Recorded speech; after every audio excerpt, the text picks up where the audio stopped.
pessoal, do mais um vídeo Casimira Caipira aí. Apresentação teatral aqui no Colégio Tocantins, no estado de Miracema, Tocantins, estado de Tocantins.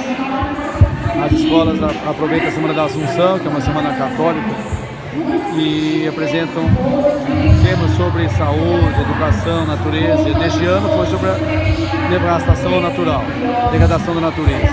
Aí vai ter pessoal aqui do vôlei, que vocês conhecem muito bem, que fazem parte da mesma turma, fazendo a apresentação. Então vai ter soldado, vai ter sistema de guerra, vai ter violência, vai ter todo o sistema aqui. Vão acompanhando aí, pessoal. O som da narradora não dá para ouvir direito, porque como vocês sabem, nós estamos no ginásio e aqui o eco é alto e atrapalha muito a fala. Mas eu vou gravar toda a encenação. Se for preciso, eu vou falando para vocês. Então não esquece de curtir, dar um like, acompanhar o canal para fortalecer aí. Peço que a vídeo fique para vocês mesmos. E aproveita o vídeo aí, pessoal. Curta.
Fazendo a apreensão da molecada.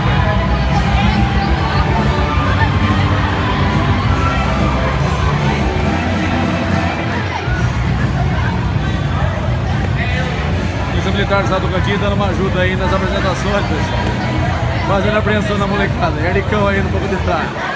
Os criminosos ambientais sendo levados aí.